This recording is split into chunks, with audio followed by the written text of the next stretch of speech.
Que Jesus nos inspire, que Maria, nossa Mãe Santíssima, nos ampare na noite de hoje. E agradecemos pelo convite de estarmos aqui numa escola aprendendo. É uma necessidade. Os comentários do Evangelho, né, foi uma preliminar mesmo. A gente fala, né, da fé, dessa dificuldade nossa, de sofrimento, isso faz parte do nosso aprendizado aqui na Terra, na condição de espírito imperfeito que nós somos. Então, a gente gostaria de começar com essa frase de Emmanuel, quando ele diz, está dando para ouvir atrás? Fala um pouco, tá? Tá? Ah, Emmanuel diz assim, ó, o amor equilibra, a dor restaura. Percebe que parece que um não fica sem o outro aqui, né? O amor nos dá o equilíbrio e a dor restaura. O que é restaurar? É arrumar alguma coisa, refazer alguma coisa, algo que nós mesmos estragamos, danificamos. Né? E isso, no nosso pretérito, está cheio disso. Né? Então é uma necessidade. E a doutrina espírita, ela é denominada pelo próprio Jesus como Consolador prometido. Consolador, obviamente, é o que consola. O que nós estamos fazendo aqui? Buscando consolo, instrução, mas quem necessita de consolo é porque está com algum problema, né? Alguma aflição. E é disso que eu gostaria de falar um pouco. É de uma companheira nossa que está conosco desde o início, desde o sempre, desde quando fomos criados simples e ignorantes. A gente não gosta muito de falar dela, ouvir dela, mas ela é uma companheira. Ela nos faz bem? Faz. A gente vai ver nas lições de hoje o quanto que ela nos faz bem. Nos faz bem. É a dor. Mas a doutrina espírita traz essa frase para nós. A dor e seus benefícios. Quanto benefício ela nos traz.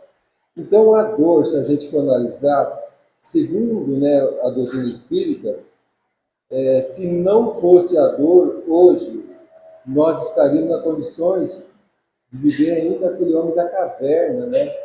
Verdadeiramente como animais, um matando o outro. Isso acontece aqui na Terra ainda? Às vezes sim. E quando o espírito encarnado faz essas barbáries que a gente vê, o que vai corrigir quando um homem está nessas condições? É a dor. Pode ser pelo amor, mas geralmente quando está nessas condições de perversidade, é a dor que vai nos trazer o equilíbrio. Então, a dor nos traz benefícios, porque se não fosse ela, nós não estaríamos na condição que estamos hoje. E ela que vai nos impulsionar para nós nos prepararmos para conviver no mundo de regeneração. Porque a Terra é uma casa física, ela está pronta desde sempre. Ela já abrigou dinossauros, homem primitivo, e agora nós estamos na condição de espíritos no planeta, né? Nós estamos na condição de prova e expiação. O planeta é o mesmo. Teve alguma mudança física, alguma mudança climática, fisiológica? Teve, mas é o mesmo planeta. Então, quem tem que mudar somos nós. Um lar, se a gente pegar no livro Libertação, é um exemplo muito típico e muito belo. Quem já leu Libertação sabe que a casa de Margarida era um verdadeiro terror ali. A obsessão era 7 ovoides e mais espíritos obsidiando ela. Ela ia morrer. E daquele lá, naquela situação, André Luiz fala que ele não tinha vontade nem de limpar. Então era uma casa fechada, sombria, até suja. E era a casa do juiz, era uma bela casa. Rubio faz um trabalho tão belo ali, ele vai conquistando um por ano, convertendo de um lar dessa condição passa a ser um lar de acolher espíritos. Olha só, como que a gente pode mudar muito rápido, se nós quisermos. Porque amparo nós temos, espírito protetor temos muito, né? Você vê, a gente vê as obras da luz, cada espírito tutor é um anjo da guarda, é um bom samaritano. Então nós podemos mudar a nossa convivência na Terra a hora que nós quisermos. A gente vê um lar que era extremamente terrível, só tinha espírito obsessor. Tão rápido passa um lar acolhedor de tratamento de espíritos. Mudou muito rápido. O que nos falta, nos diz a doutrina espírita, é vontade. Então, vamos falar da dor e seus benefícios. Leon Denis, quem já leu o livro Problema do Ser e o Destino da Dor, ele fala da dor e do sofrimento com tanta maestria que é quase de se apaixonar pela dor. Tão belo que ele fala, como uma necessidade nossa. E ele nos traz essa frase: a dor é uma lei de equilíbrio e educação. A dor nos educa. A dor não deixa muitas vezes a gente mais manso, a gente coloca mais o pé no freio, nos nossos atos impensados. Emmanuel fala que é enfermeira dos nossos males. E a gente está dando exemplo desses espíritos endurecidos, que é necessário, que é preciso a dor ainda para eles. E Leon Denis diz da dor física, né? Então, quando a gente fala da dor, é generalizada a dor. Muitos de nós chegam até numa casa espírita ou numa casa religiosa através da dor. Quando perde um ente querido, a gente se vê dilacerado, então, naquele desespero, busca alguma coisa. E aqui a gente vai encontrar, através da instrução, a perda material, né, a dor moral, que é a mais difícil. Então, diante dessas situações, é que nos faz buscar algo para a gente se melhorar.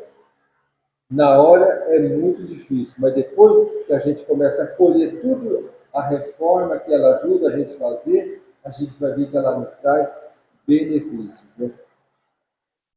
Então, por que nós, da dor física, por que nós procuramos um médico? Manifestação da dor no nosso corpo. Pode ser que a gente vá para um exame preventivo, alguma coisa, mas quando nós buscamos muitas vezes através da manifestação da dor. E por que nós passamos por uma cirurgia muito complexa, difícil trato, de tanto sofrimento pós-cirúrgico, com fé no futuro da saúde física? Assim também são as dores morais nossas, as dores espirituais que nos vai nos trazer esse tratamento para uma melhora futura, né? E ele diz, Leon Denis, que a dor física é um aviso da natureza que precisamos preservar os nossos órgãos. O abuso nos leva à dor, e a dor nos leva ao médico, nos leva ao tratamento, e aí a gente vai deixar, às vezes, alguns vícios físicos para trazer a saúde orgânica. Existem os vícios físicos e os vícios morais, né? É dos dois que nós temos que tratar. Então, se não fosse a dor, que nós dilaceraríamos os nossos órgãos. A dor é uma bênção, seja física, né, ou moral. E os médicos falam que essas doenças graves que não se manifestam com a dor, quando descobrem é tarde demais. É uma doença traiçoeira.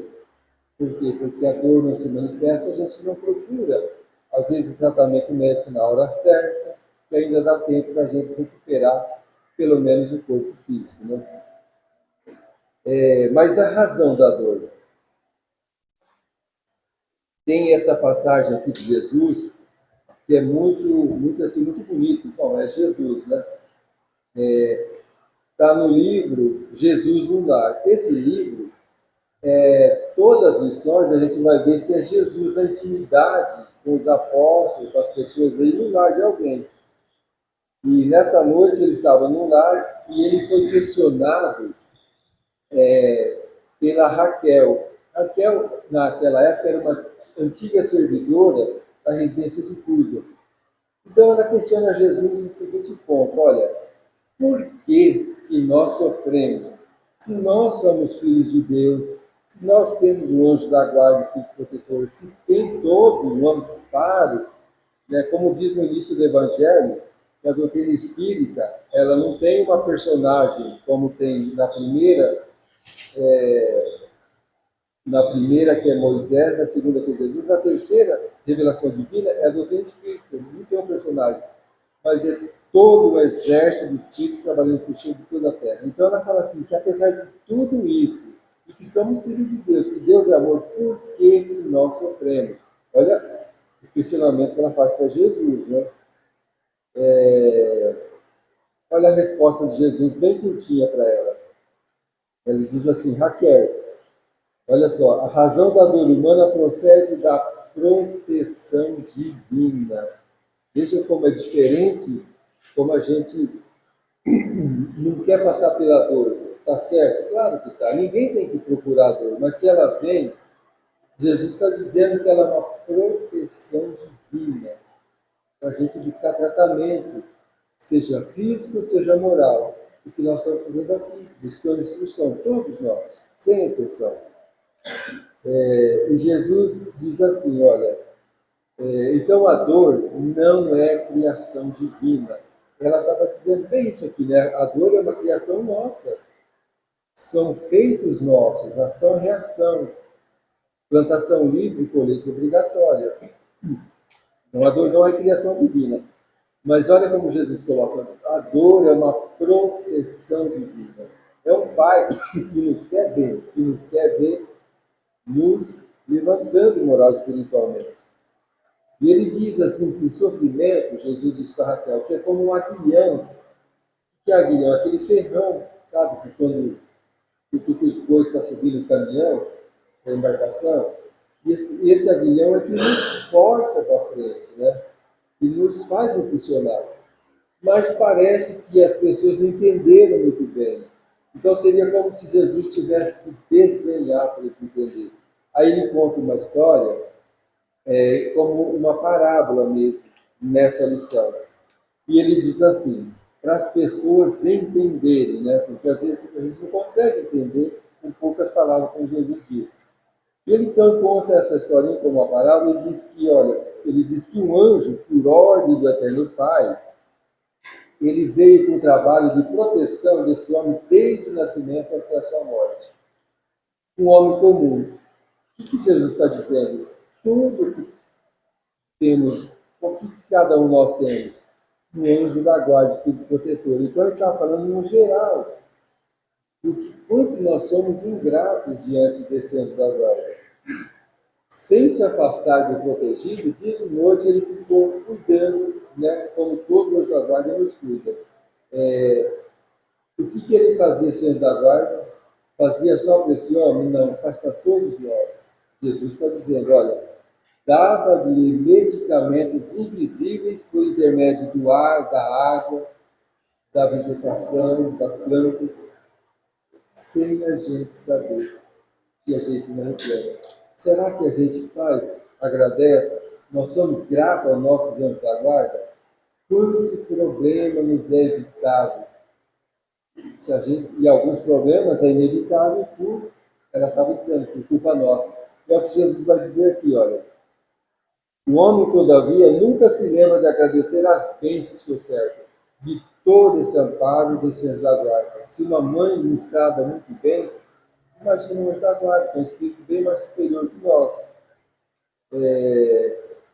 Mas mesmo com tudo isso, esse homem foi se desviando, né? E quando ele experimentou o primeiro desgosto, que veio o quê? Por sua desobediência, né? Porque nós temos a nossa consciência que fala o que devemos fazer e o que não.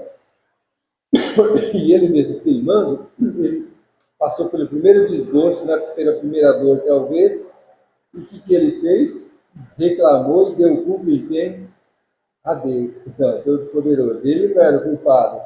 então culpa a Deus. E revoltado, né, contra o céu, culpou o Deus, né, o nosso Todo-Poderoso. Um Senhor injusto e diferente, dizendo que Deus é. E nisso, esse anjo da guarda fica, assim, triste de todo o trabalho que ele faz e vê que esse homem acaba se escorregando, saindo da estrada certa. Mas vem um anjo superior e diz assim para ele: olha, de tudo que você fez, vamos deixar que ele siga sozinho. E aí ele entrou no caminho do derradeiro mesmo. E foi passando por tanta dor, que ele foi se recolhendo. E Jesus termina dizendo assim, olha, começou a recolher os valores da paciência, da humildade, do amor e da paz com todos. Fazendo então precioso colaborador do Pai, através do quê? Do sofrimento. Foi o anjo da guarda que descuidou dele? Não. Foi teimosia dele, nossa, né? Porque todos nós temos um anjo da guarda. E se às vezes acabamos sofrendo, é exclusivamente culpa nossa. Só sofrer basta?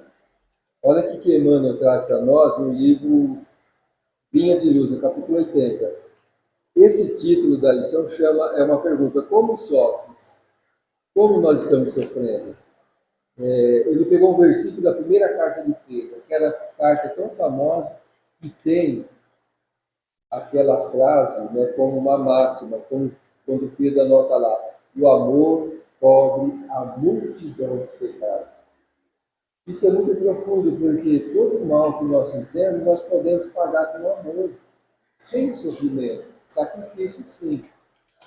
Então Deus é um Pai de infinita bondade. Todo mal, Ele nos dá a oportunidade de pagar com o bem, com a caridade, com o amor ao próximo. Então Emmanuel diz assim, olha, como sofres, não basta apenas sofrer, achando que vai se elevar, espiritualmente, buscando a glória espiritual que fala.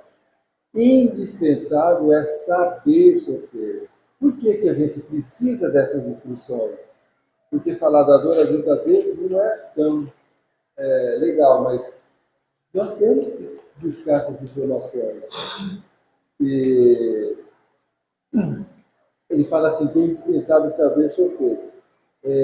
Por quê? Porque você sabendo sofrer, você vai extrair da dor as bênçãos, o proveito melhor e sim a elevação moral.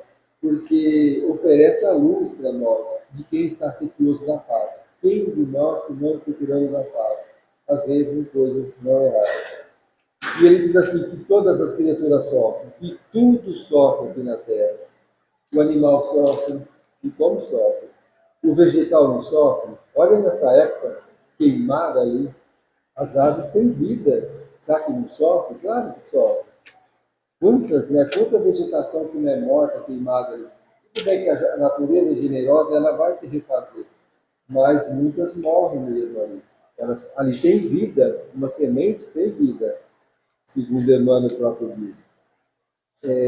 Então tem que ter aceitação da situação que nós estamos passando. O Evangelho diz assim, bem-aventurados todos os aflitos, porque serão consolados. Mas também no Evangelho diz, nesse mesmo item, que nem todos os aflitos serão consolados. Por quê? Depende de como nós estamos aceitando as nossas aflições.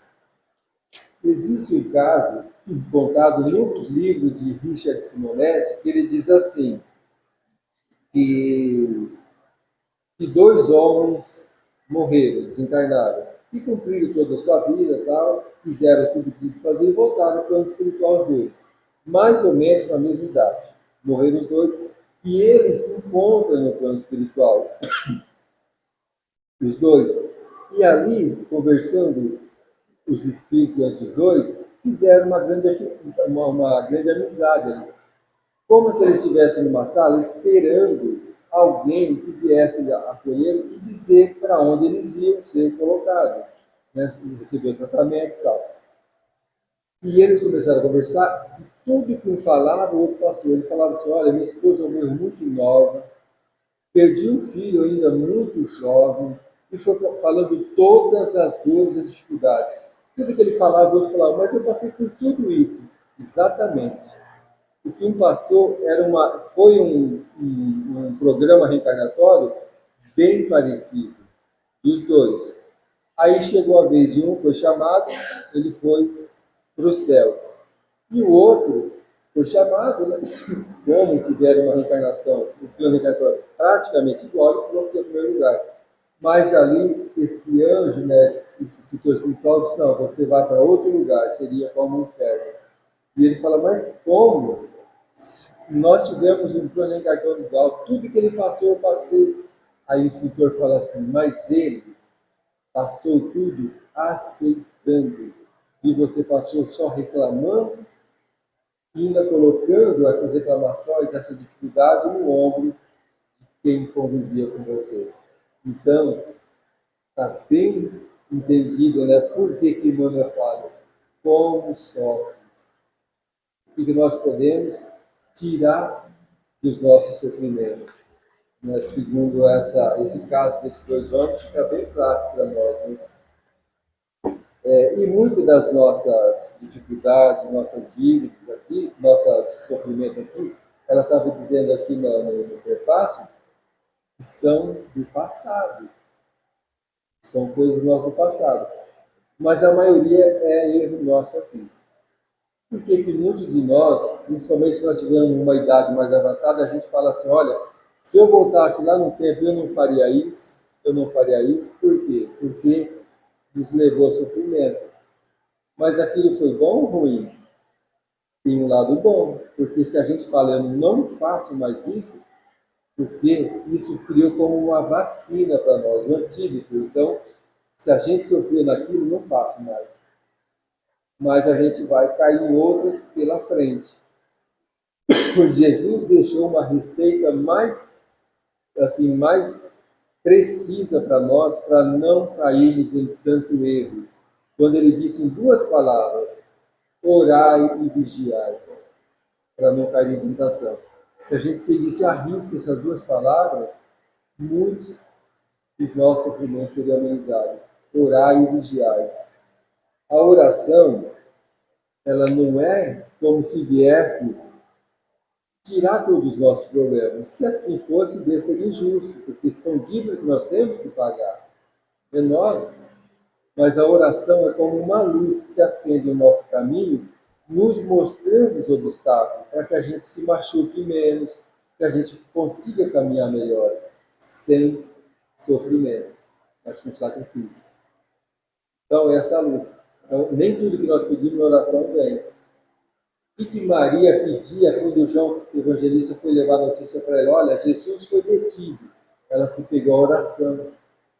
João voltava, Jesus foi preso. A Maria se pegava à oração. Por quê? Porque ela era uma simples camponesa. Ela não tinha grau social, político, uma influência política para lá tirar Jesus daquela situação. Então ela só pegou a oração. Teve uma hora que ela não suportou, ela foi lá, mas ela não resolveu nada, coitada. Era uma mulher simples, humilde. Tudo que ela pediu, Deus concedeu para ela, evitou Jesus de cair na mão deles e ser crucificado? Não. Ela não foi atendida? Muito, mas de uma maneira diferente. Ela, como mãe, pediu, sim, o filho, como qualquer mãe pediria. Mas ela foi muito ajudada. Todo o amparo que ela recebeu, né? Terminou o último dia dela na existência trabalhando em Éfeso, lá junto com o João Evangelista, naquela choupania. E quem acolheu ela no dia da desencarnação dela da morte? Jesus. Então, claro que as orações dela foram muito atendidas. Não da maneira como ela, porque aquilo era uma necessidade para a humanidade, para Jesus passar aquilo, para ficar a maior história de amor para nós. Ele tinha todo o poder para se livrar daquilo, mas não. Ele que não tinha dívida nenhuma passou por tudo isso, por todo esse sofrimento. Então, muitas dessas dívidas nossas é do passado. Emmanuel diz assim, olha, se o homem, graças a Deus não consegue, mas se o homem conseguisse devassar todo o seu passado, ele chegaria numa conclusão muito rápida. Tudo que nós temos é misericórdia divina. e que os bens materiais que possuímos, seja pouco ou muito, é além daquilo que nós merecemos. Por quê? Porque Deus é Pai. No Evangelho diz assim: se um filho aqui na terra pede para um pai, nas condições nossas, imperfeitos ainda, se um filho pede um pão, ele vai dar uma pedra? Não. Se o filho pede um peixe, ele não vai dar uma serpente. Então o pai vai dar um pão, a manteiga, o requeijão e muito mais, né? E Deus, imagina se Deus, né? Dá muito mais do que nós precisamos. Então, se nós devassarmos nosso passado, a gente vai ver que a misericórdia divina nunca vem, a justiça divina nunca vem sem a misericórdia divina, porque senão nós não suportaríamos as nossas necessidades aqui na Terra. Então, quando aqueles cristãos, né, eram mortos, eles falavam assim: mas o que esse mestre ensinou? Só a morrer por ele? Isso, ninguém tem argumento para falar assim: como é que eu vou sofrer por Jesus se ele nunca sofreu? Ele foi o primeiro e que mais sofreu. Chico Xavier diz que naquela quinta-feira à noite, que antecedia a sexta-feira da sua crucificação, a gente não tem noção de quanto que Jesus sofreu ali, das torturas que fizeram com ele, sem ter nada a falar, mas por amor a nós, sem se defender. Então, foi, foram todos ingratos com eles, até os apóstolos, a gente sabe, mas só que os apóstolos continuaram. Quase todos os apóstolos foram crucificados, foram executados por seguir Jesus. Saulo, ou então Paulo de Tarso, foi o que foi também. Ele, que era um perseguidor dos cristãos, passou a ser um seguidor, né, que ele, o trabalho que ele fez de implantação do cristianismo aqui, ele também foi. Então, todos passaram por essa dor. E Jesus, por ter passado por mais, o que ele fala para nós? Ele desanima nós? Não, ele fala assim: olha, tenho dito, olha o que ele fala para nos buscar essa força. Tenho-vos dito essas coisas, para que em mim tenhais paz. No mundo tereis aflições, temos muito, né? Mas tenhais bom ânimo, eu venci o mundo. Ele pode ter sido morto, crucificado, sem se defender, mas venceu o mundo. Porque hoje, nas horas da nossa dor, quem que a gente busca? E sempre vamos buscar? Jesus. Então ele nunca morreu, está mais vivo do que a gente possa imaginar. E tão perto de nós, tão perto, né? A doutrina espírita deixa bem claro isso. A gente que não se conecta a ele.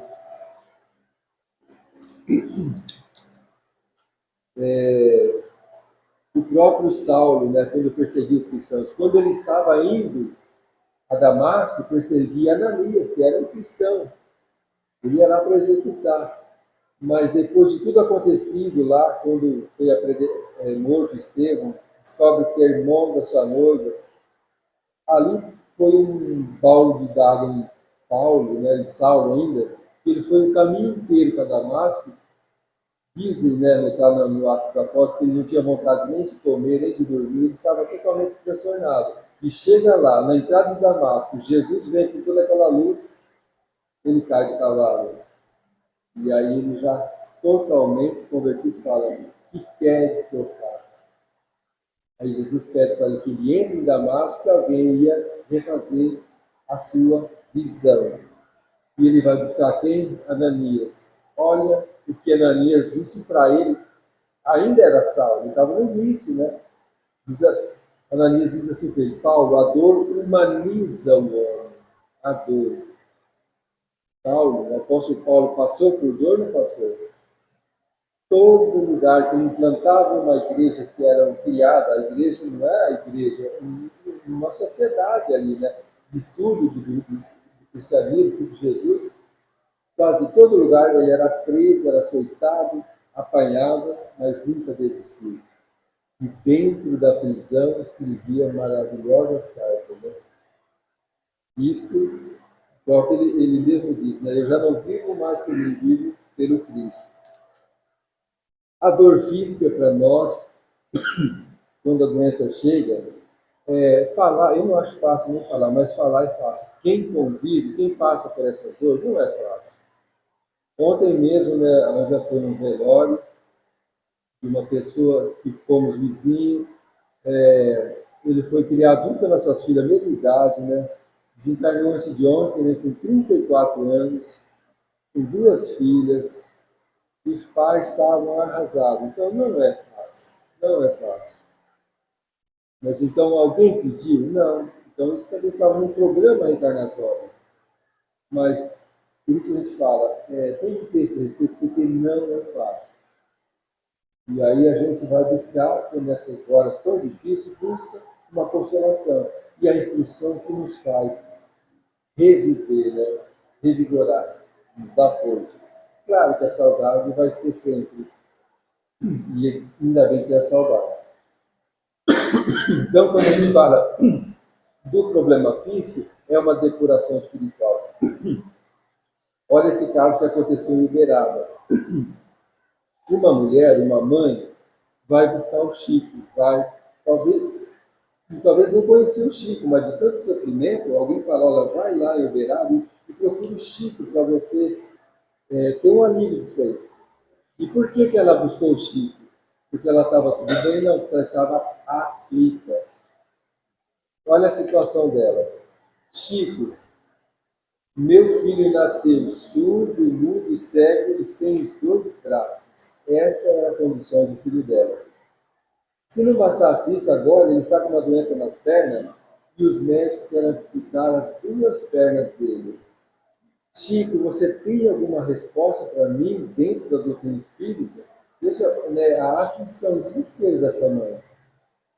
E a resposta veio por intervenção de Emmanuel, através do Chico. Então Emmanuel disse assim para essa mulher, através do Chico: Chico, explique para essa nossa irmã, que é a mãe, que esse nosso irmão que está em seus braços, que é aquele filhinho todo deformado, ele se suicidou nas 10 últimas reencarnações. E ele pediu para que tirasse todas as possibilidades de ele tentar novamente tirar a vida. Ele pediu. Não é castigo de Deus, é uma necessidade nossa. Ele nasceu nessas condições. E o Emmanuel continua falando a Chico. E agora que ele se aproxima de 5 anos de idade, veja a dificuldade que ele tinha, que ele começou a andar com 4, 5 anos de idade. E agora que ele começa a caminhar com 5 anos de idade, olha só, ele já procura um precipício ou um rio para se atirar, para se suicidar. E aí, então, Emmanuel disse, avise, Chico, a nossa irmã, que os médicos amigos estão com a razão, que é necessário tirar as suas duas pernas a benefício dele mesmo. As duas pernas vão ser amputadas em seu próprio benefício, para que ele fique mais algum tempo na Terra e diminua essa ideia de suicídio, para que elimine de vez isso aí. É um benefício nosso. Então a gente tem que entender e enxergar o outro lado da moeda, do lado espiritual, não só o lado físico nosso. Olha a bênção dessa criatura. Para nós seria uma tragédia olhar só desse jeito, né? Então, veja como a instrução é tão importante. Como essa mãe chegou no Chico. Que situação, né? Como ela saiu de lá. E eu não tenho dúvida que ela saiu de lá. O problema foi eliminado? Ele não foi. Mas ela saiu de lá fortalecida, porque esclarecida da razão, da necessidade daquela situação. O problema foi eliminado? Não. E muitas vezes nós queremos que o problema seja eliminado. E às vezes não é o caminho. Jesus, quando passou pela terra, ele curou muitos, mas nem todos. E tem alguns que ele curou e foi pior a conduta deles. Né? Foi um caso daquele paralítico, né, que desceu pelo telhado da casa. Então, são as necessidades. O Chico tem 2 ou 3 livros, um que chama Jovens no Além, Esses jovens desencarnaram, jovens, né? Olha, é assim, o Chico descreve o que aconteceu e depois a mensagem do Espírito. Gente, quando a gente vê o que aconteceu, são tragédias. Depois a gente vê a mensagem do Espírito, meu Deus. A mãe, claro que ela vai ter essa saudade, mas é muito consolador, porque era uma necessidade aquilo lá. Tem um caso de uma mãe que o filho estudava em Belo Horizonte. E essa mãe, não sei se era filho único, estudava em Belo Horizonte, ele estava acho que no segundo, terceiro ano de, não sei se era engenharia. E ele estava numa semana de prova. E a mãe vinha parente na casa dela, ela queria muito que ele viesse. E ele então fez sacrifício e foi, né? Até perdendo um pouco de tempo os estudos, se apertou mais e foi. Ela preparou todo o quarto, a caminha dele, porque ele viria. O que aconteceu? Na sua vida ele morre de acidente. Olha só. Se colocamos no lugar dessa mãe e depois veio a mensagem que estava tudo certo, era o plano dele, que ele está muito melhor onde está. Então isso é consolador, mas tem que ter instrução e aceitação. Né? E tem muitos casos chiques, se a gente for falar, que não é só as mensagens, né? É de estar lá com ele, de ouvir, de sentir a presença dele, porque ele compartilhava a dor daquelas mães com ele. E tem uma frase aqui tão bonita do Chico, deixa eu ver se eu acho, que ele diz assim, que,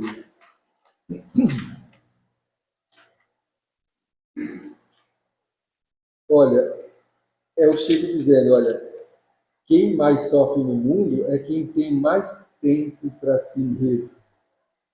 Olha, ele diz assim, olha, quando o sofrimento alheio nos incomoda, o nosso sofrimento não nos incomoda tanto. Então, não é só nós que sofremos. Se a gente sair por ali, vai ver que tem muita gente sofrendo muito mais que nós. E se a gente compartilhar, visitar essas pessoas, poder ajudar de alguma forma, a gente vai ver que algumas coisas do nosso sofrimento vai sim diminuir e às vezes até desaparecer. Às vezes a gente se sente até envergonhado de falar, meu Deus, eu sofro diante de tudo isso que eu estou vendo. E são pessoas, às vezes, resignadas, que sofrem sem reclamar. A gente fala, não tem caso, a gente fala assim, nossa, como suporta? Então, são as pessoas que são exemplo para nós. Então, é essa mensagem, né, que nós possamos, assim, todos nós, né, diante, não é para a gente buscar dor como masoquista, o próprio Leon Denis diz, mas se ela chega até nós, que saibamos acatá-la. Chico passou a vida inteira com dor física. E ele falava que eram os presentes de Deus. Do Chico. Então, tem o remédio, tem o médico, como no caso da dor física, nós temos que procurar. E o tratamento, né? A instrução, a religião, que é essa outra asa que nos fortalece. Que tenhamos aceitação, paciência diante das nossas dificuldades. Muita paz a todos nós.